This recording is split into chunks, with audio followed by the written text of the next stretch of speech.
Race fans, it's time to buckle in and listen to the fastest hour in racing radio. Your driver is a multi-time NASCAR winner and Hall of Famer Mark Martin. We cover racing, grassroots, history, we bench race, we talk life, and most importantly, we smash the loud pedal. It's time to turn some laps on the Mark Martin Podcast. Episode number 23 of the Mark Martin Podcast, and today, 1981, the very first year of NASCAR.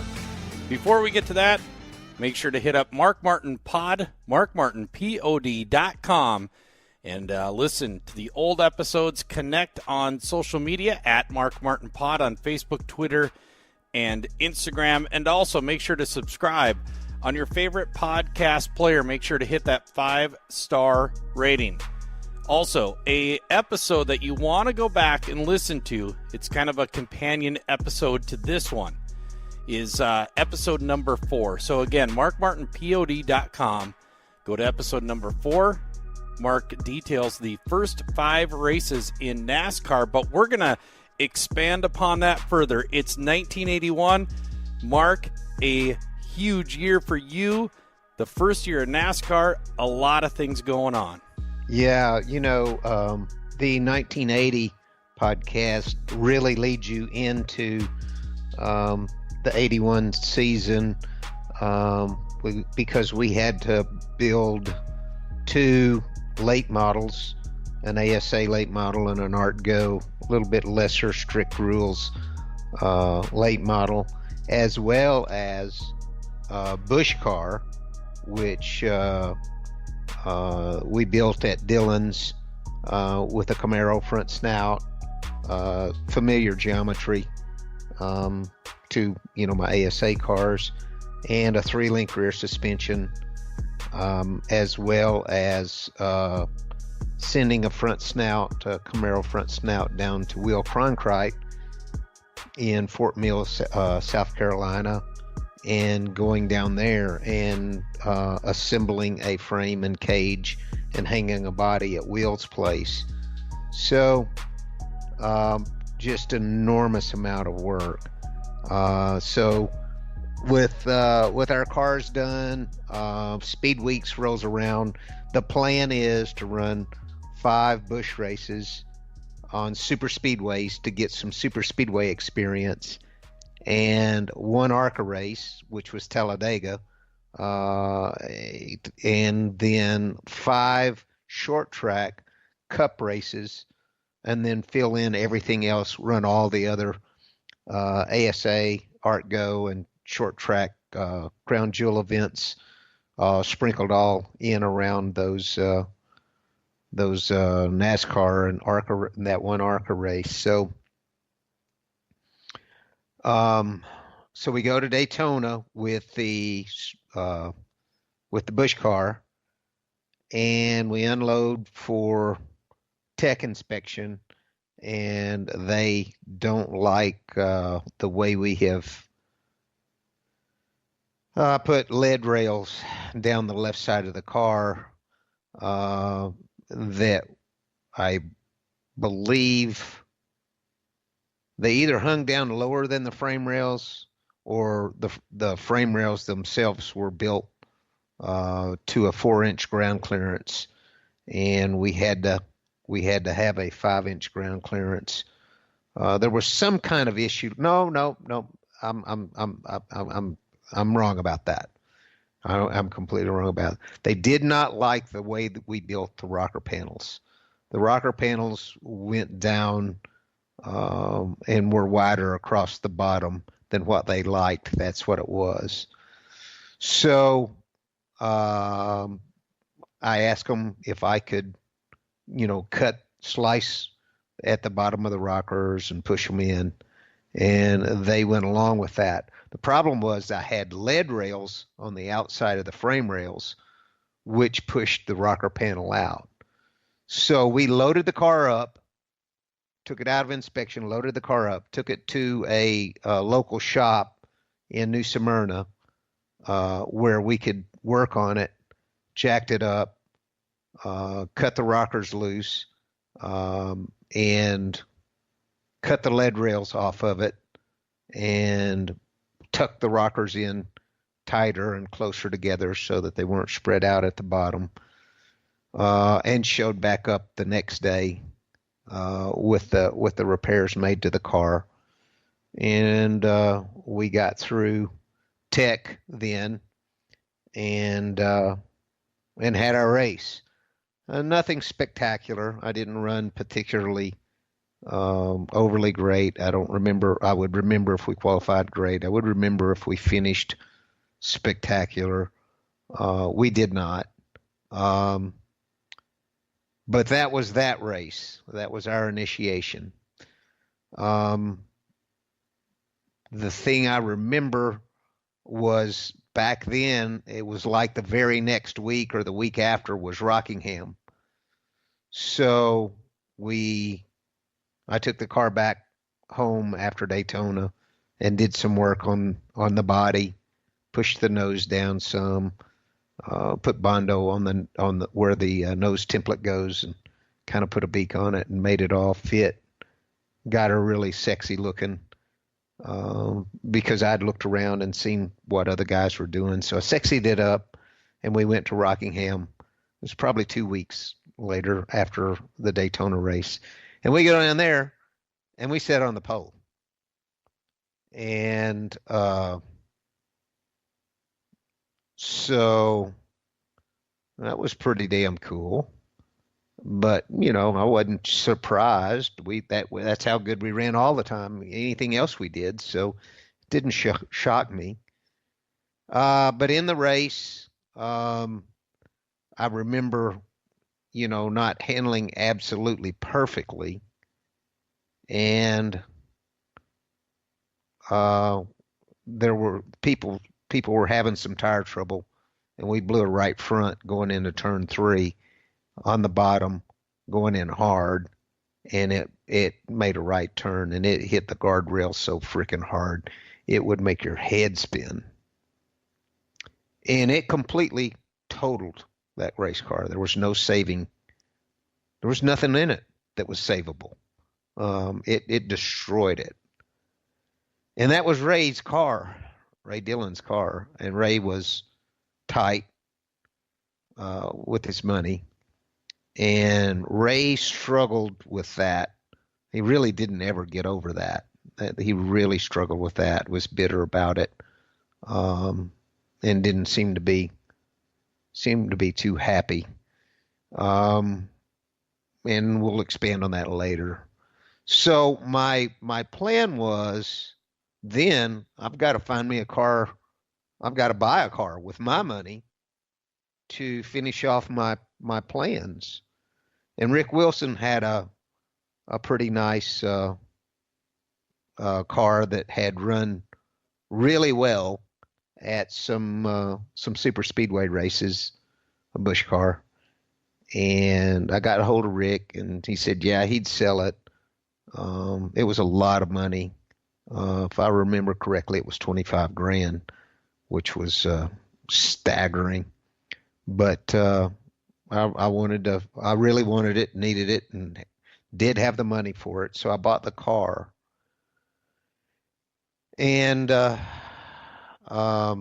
I had a car. I bought it, and I didn't change anything on it. I put the motor in it, filled it up, put my motor in it, filled it up with fuel, got it all ready to do the chassis setup, measured everything, got all the numbers off of it because I knew it had hauled ass and stayed on the tires really well. So I got all the numbers off of it because I'm learning. I'm trying to learn how to set these cars up. And so I got those numbers and I knew what they were. And then I went to work on the car, and I started cutting and lightening and doing trick stuff to it, and really tricked it up, lightened it up a ton. It had 50.7 front weight and about 52 or 52.5% left side weight. And so I knew left side weight was a no-brainer, but I was going to stick with that front weight. It had a big chunk of lead back by the fuel cell. Well, that's wrong. That's wronger than wrong. And I knew it was wrong but that was to get rid of some nose weight. So I changed the radiator. I did everything to get nose weight out of the car and weight out of it everywhere.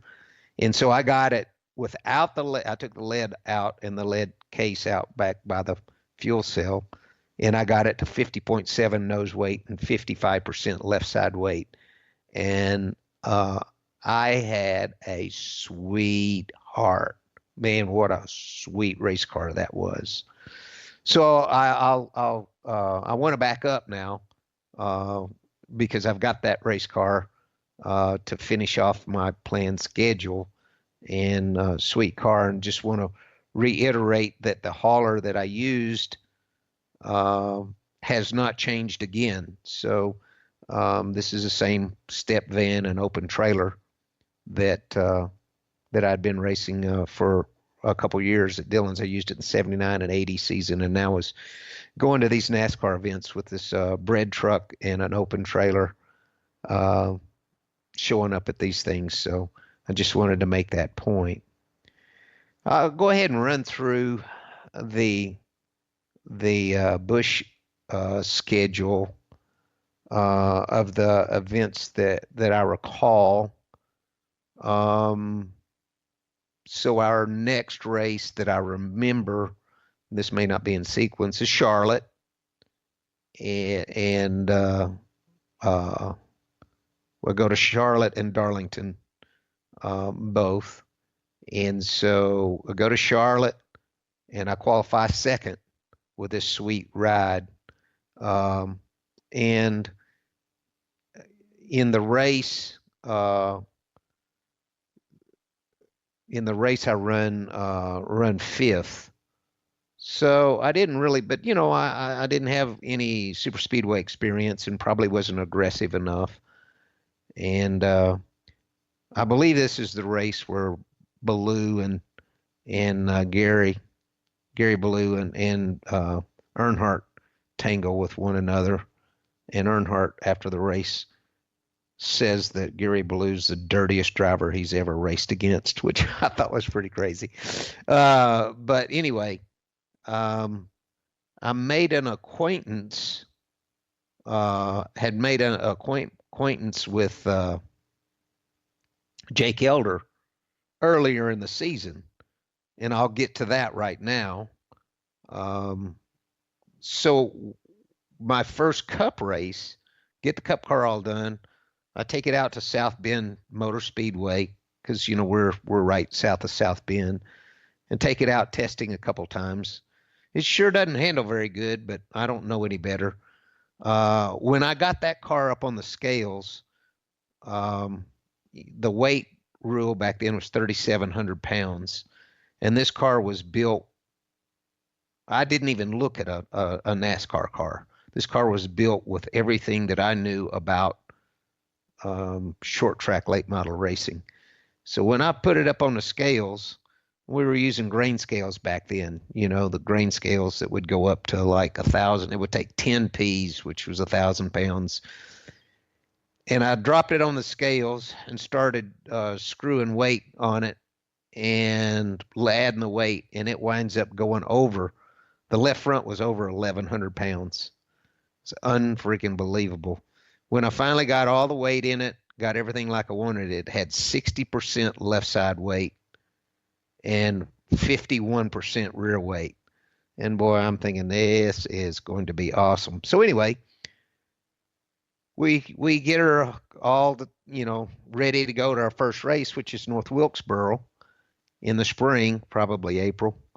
And so we take that baby down there and we unload on Friday and practice and roll out to qualify, and qualified sixth, the very first Cup race.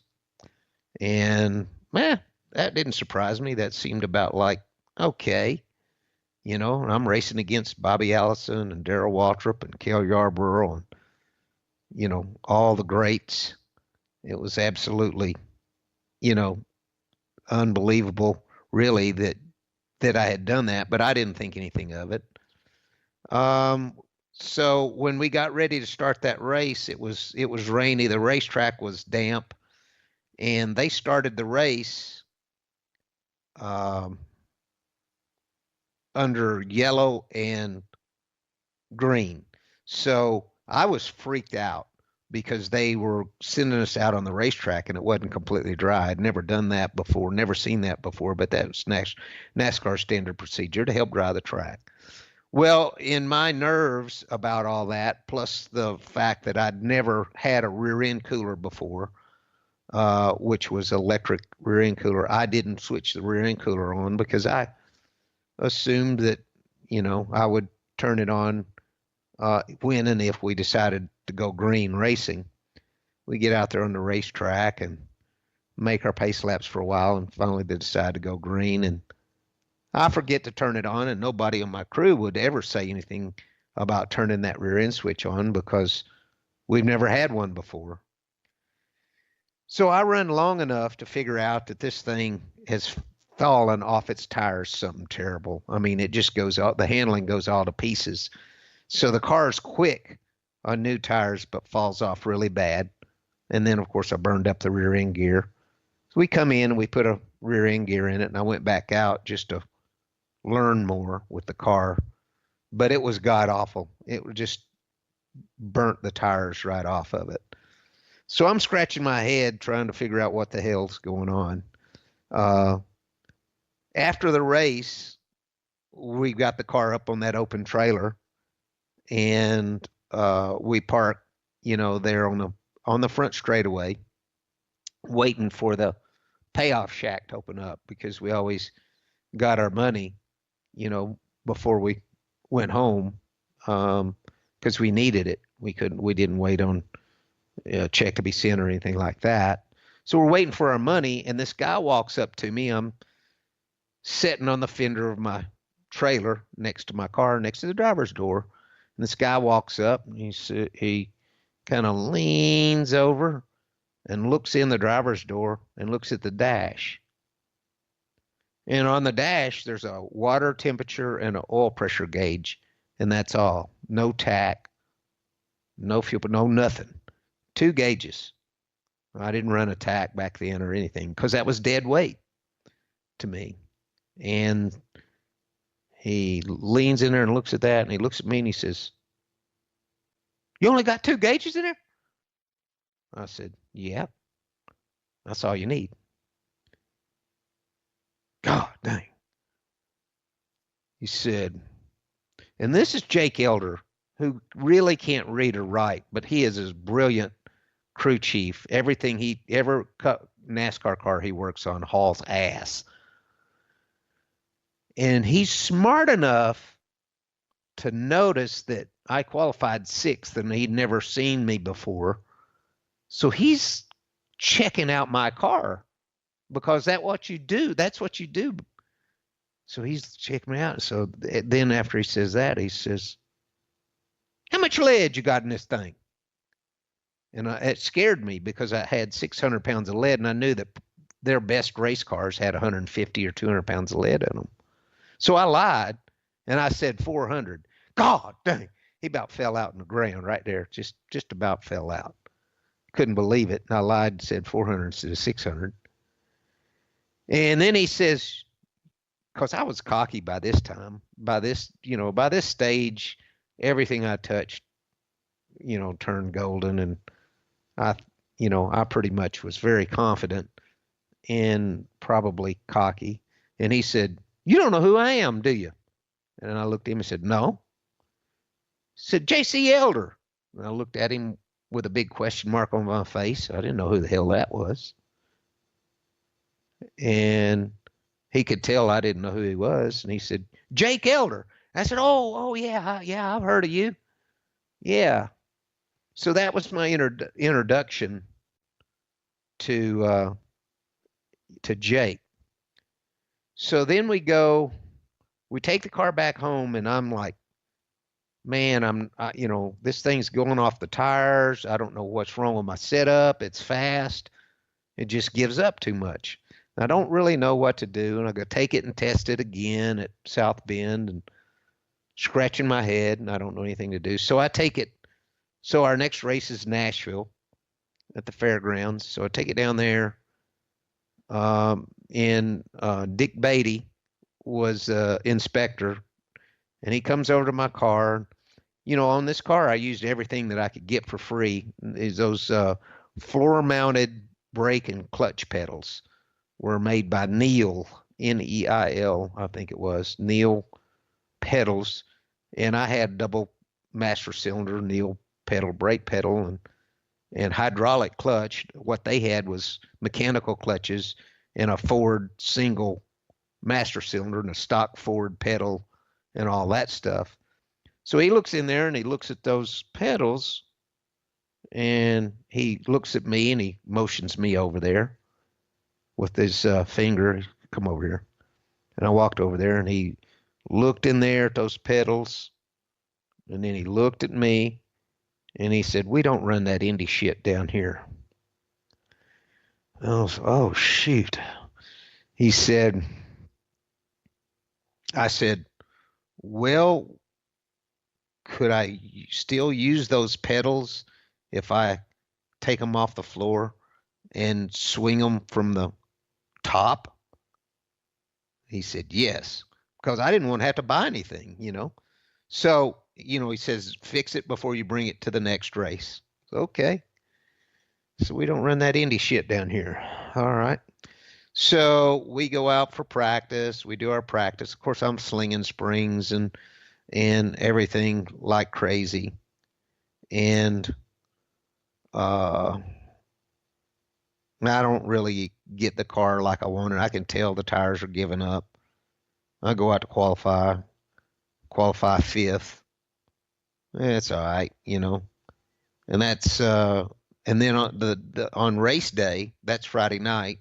On race day on Saturday, they have a practice. So I'm out here practicing. This whole thing's on hot. Our tires are getting hot. It's giving up. I can tell it's going all to pieces. I can't figure out what the hell to do to this thing. And then my engine blows up. And so I've got this, you know, I've got the car. We jack it up. We got, of course, we have a spare engine. So we're changing the engine. I'm under the hood working on the car, changing the engine, sweating like hell. It's hot as hell. We've got 420 laps to race that night. This is in the middle of the afternoon, late afternoon. We're putting a motor in it. And Jake Elder comes up, walks up to the fender and looks at me and says, "Now, how in the hell are you going to drive this race car?" I said, "What?" He said, "Now, how in the hell are you going to drive this car tonight, working on it like this?" I said, "Well, I don't know. I'm going to drive it." So he turns and walks off. Now, this is Jake Elder. This is his, you just have to know Jake. I mean, he was a funny dude. And so we get the engine switched out. We start to race. And I take the green flag, and going down the backstretch, the motor blows up.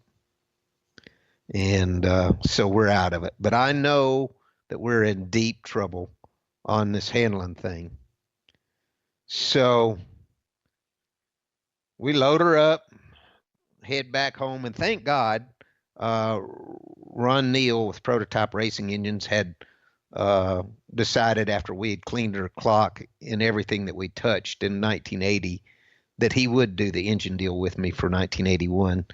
So all my engines were all I did was go pick them up, put them in the car, and run them and take them back. There was no charge, no cost. So I wouldn't have been able to do all these races with all these different engines if it weren't for Ron Neal and Prototype Racing Engines out of Wheeling, Illinois.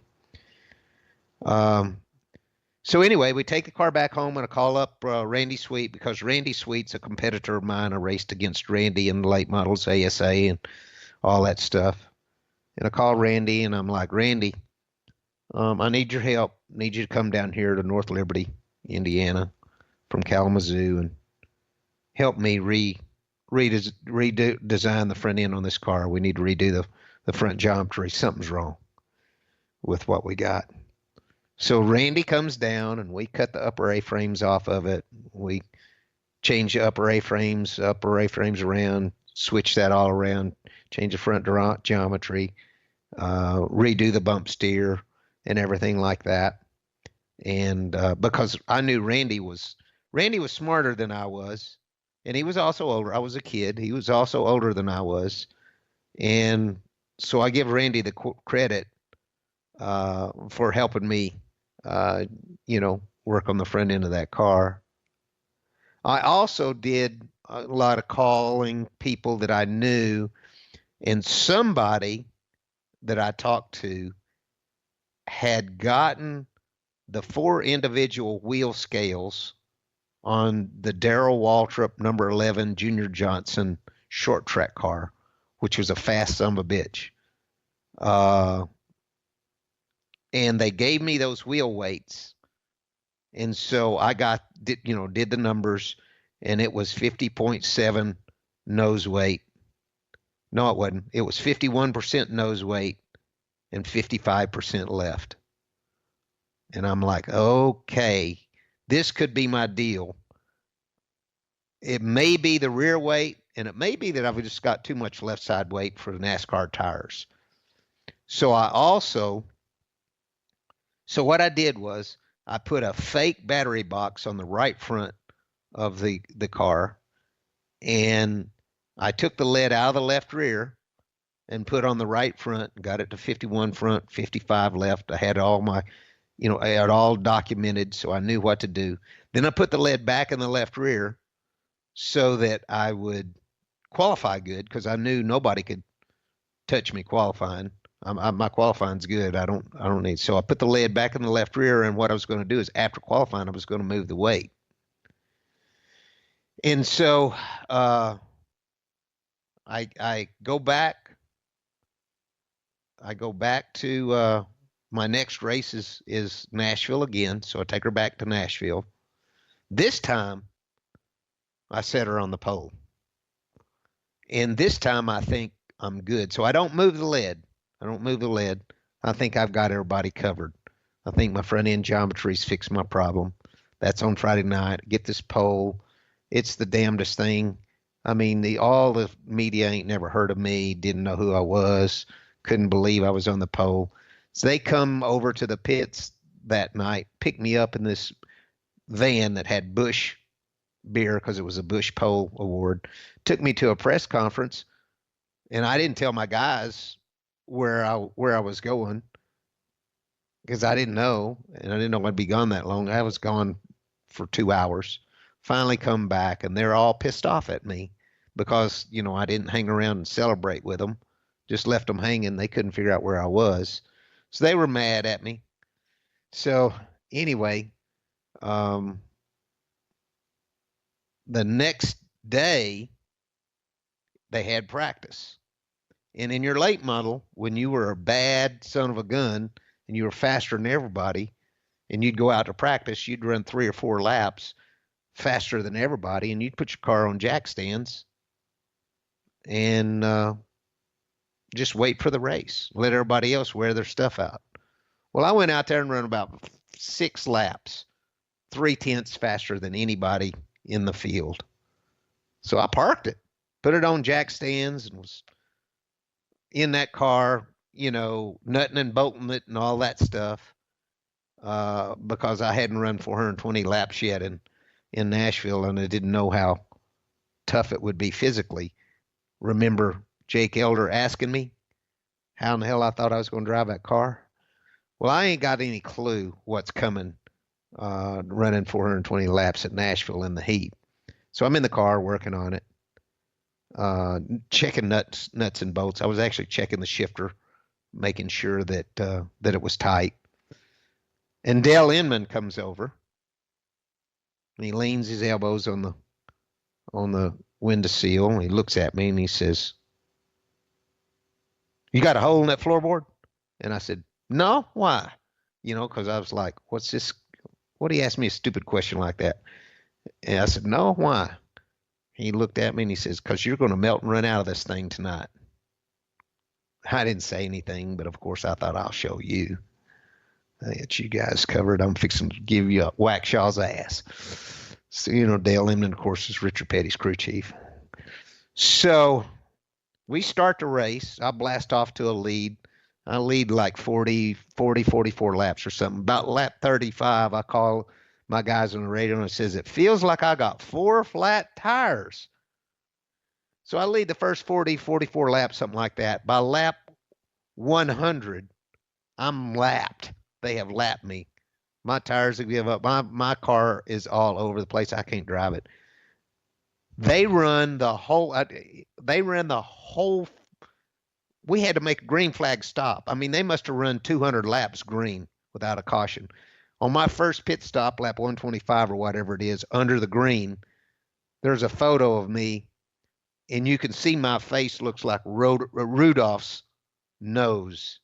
I am cherry freaking red and completely blistered. I mean, I am just hot, dying. This thing won't handle a lick. And so it's got me thinking, I'm going to have to move that weight for the next race.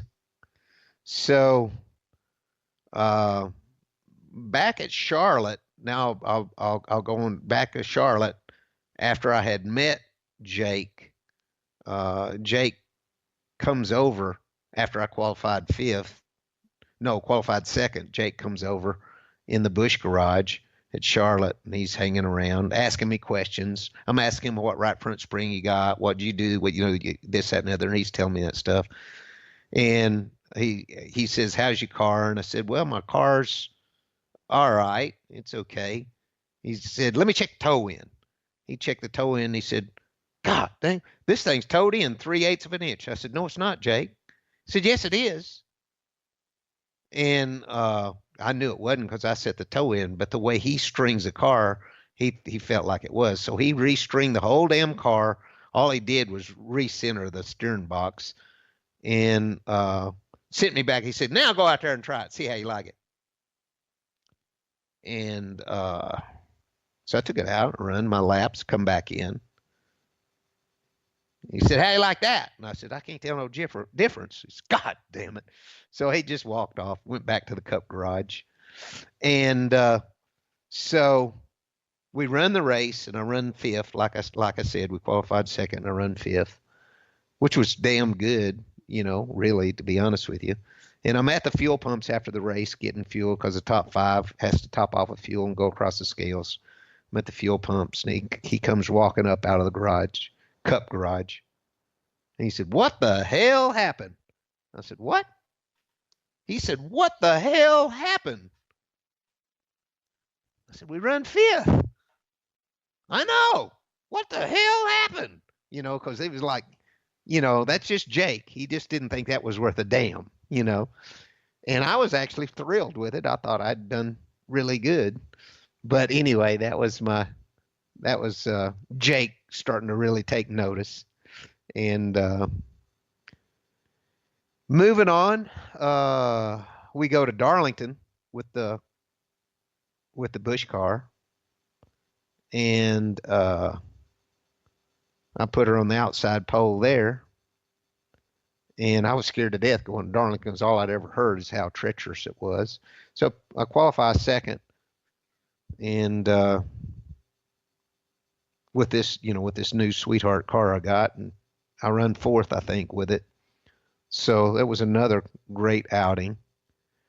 Then we go to Talladega with it to run the ARCA race, and we qualify on the outside pole. And this is 1981. We run 200. We qualified at 196, I think. But in a race, we run over 200 miles an hour, and we won that race, won the ARCA race with it. Same car, run Charlotte with. The weighed in at the same place and everything. And then it comes time to run the Martinsville race. This is my 4th Cup race, so I know what the hell I'm going to do. I took it with all the lead in the left side, qualified 5th. Then after qualifying, put her on jack stands, took all the lead out of the left rear and put it over on the right front. 55 left, 51 front. And I've got my little ASA, pit crew and everything. Dude, we run top 3 all freaking day. I led about 40 laps of that race. Run top 3 or 4 all day long, 500 laps, and finished third. And I remember like it was yesterday. It was the most beautiful racetrack I'd ever seen, with flowers around it and everything. And we loaded up on that trailer, that open trailer, waited for our payoff, got our money, and drove all the way back home to South Bend, Indiana, stopped in South Bend, and got us something to eat, and went on to the shop. And it was just a bunch of young kids living a dream. And so then I guess probably is Charlotte. It's Charlotte. No, I tell you, I think that Charlotte was after Richmond. So then it's Richmond. It's going to be my final Cup race. I remember, having my lead in the left rear for qualifying and not liking the way it was handling. And I remember jacking it up and changing the right rear spring right before the qualifying and rolling it out there on qualifying line and blasting off and sitting on the pole again. And this time I know we're in business, because after sitting on the pole, I moved the lead over to the right front, and like I had it. And so I know we got a shot at winning this race. I mean, that's what I think. So we're sitting on the starting line. They say, "Gentlemen, start your engines." And mine cranks and cranks and cranks and won't start. They finally roll the cars off with me sitting there. My guys lift the hood, take the air cleaner off. And David Lovendahl, was the guy that kind of worked on the engine. And he had put a rag in the carburetor, because that's what you do if you got the air cleaner off, keep stuff from going down in there. But for some reason, he had forgot to take the rag out of the carburetor when he put the air cleaner on it to go through tech and get ready to start the race. So jerks a rag out of it, puts the air cleaner back on. I get her back fired up, and they throw the green flag. And after I get it running and get down to the end of pit road, the field is driving by after completing lap 1. So I start the race dead last, a lap down. And I race hard, beating, banging. I remember beating and banging with Richard Petty, and I race hard all day long, and I run 7th, 1 lap down. I swear to God, we could have contended if I'd have been on the lead lap, but I never did make the lap up. But we really ran good, and I'm just thinking, man, this is not going to be no problem. I'm gonna be able to win one of these races soon. Then we go to Charlotte with the Busch car, and this time we qualify 5th. But I'm getting the hang of this stuff, and we wind up running second. We run a great race, top 5 all day, run second. I remember it paid $15,000 to run second, which is more than it paid to win just about any race I had ever won. And I'm thinking, this is going to be okay. I'm going to be able to do this deal. And so my plan is to move to Charlotte. Matter of fact, I stayed after the race. I stayed in Charlotte, got an apartment, found a shop to use, and started making plans to move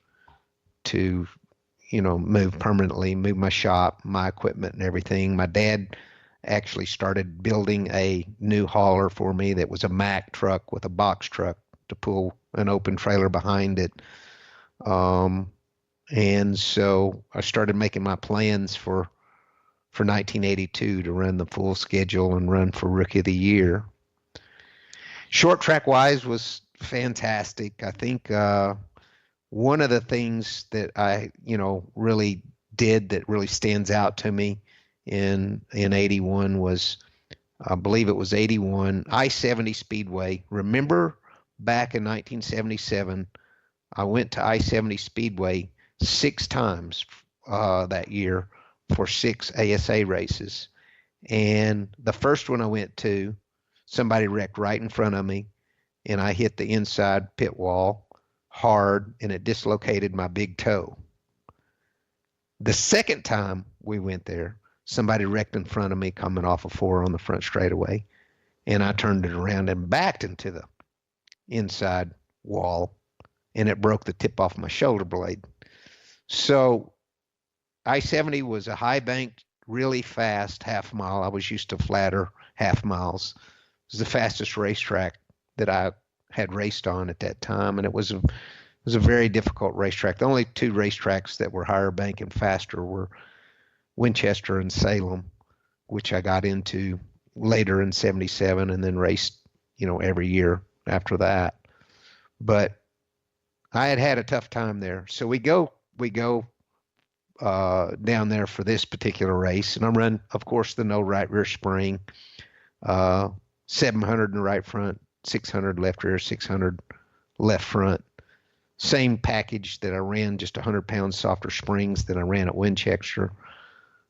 We set on the pole, broke the track record as we did all the time, everywhere.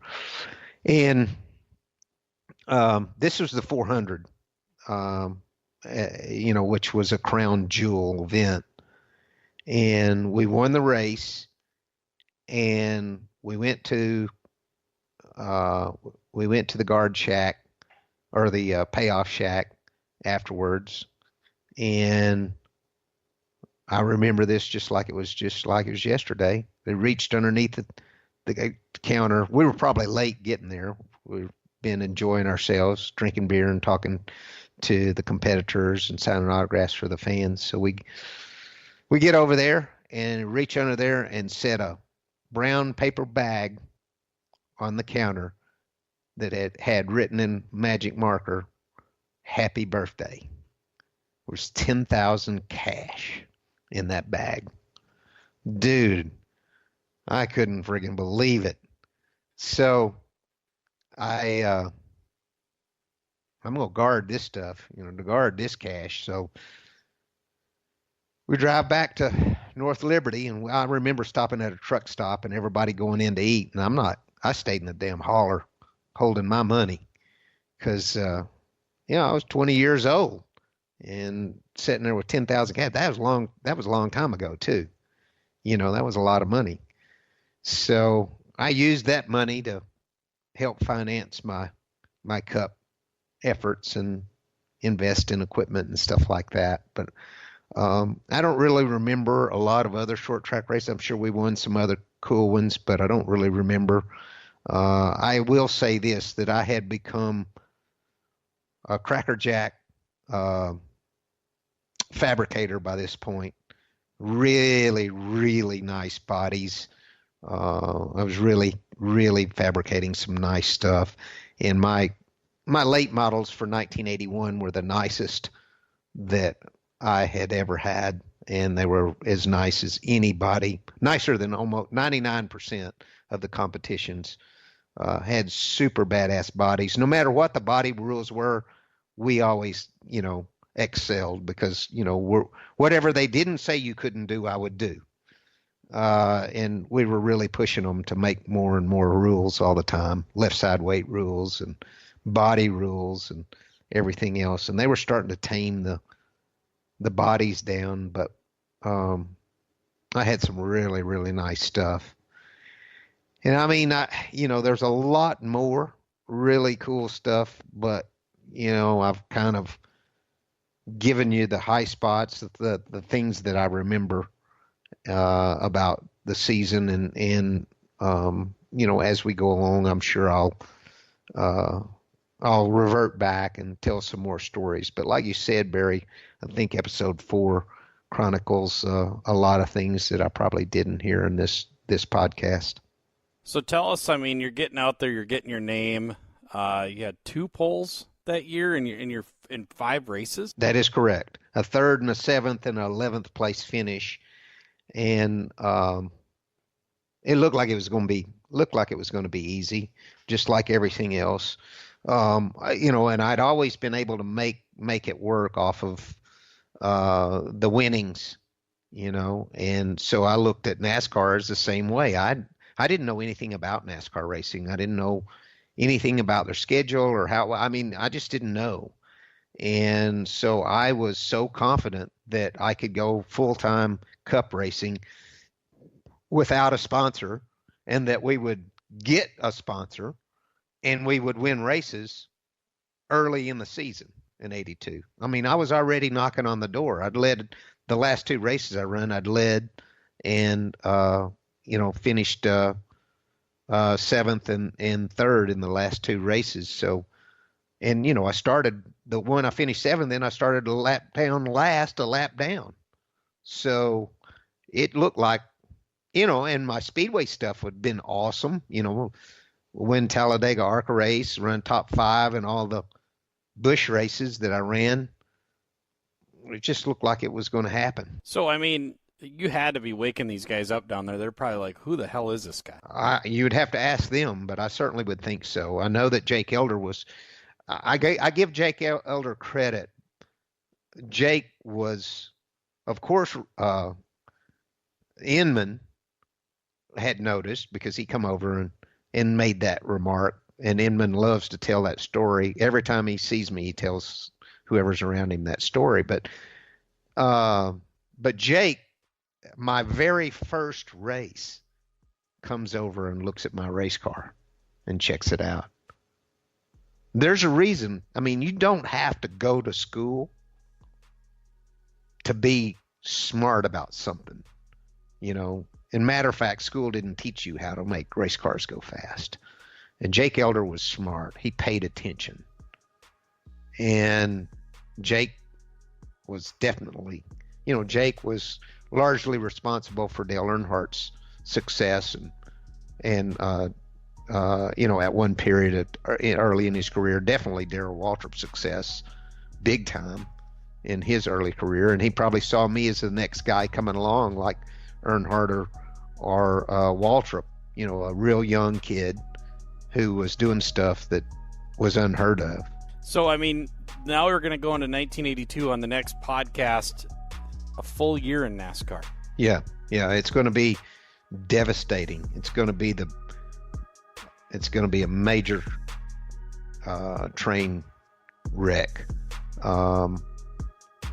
My career had been straight up. Everything I'd touched had been gold. I'd won in everything immediately. And there was, never a stumble in my career so far through the end of 1981. And so we've got a train wreck in front of us for our next podcast. Well, we've been rolling so far. We've been having a lot of fun, but it sounds like 1982 wasn't. You've had a lot of good years, but then you ran into this train wreck in 1982, and we're going to get to that because that's life. That's part of life, falling down and picking up and going on, and that's what you did after that.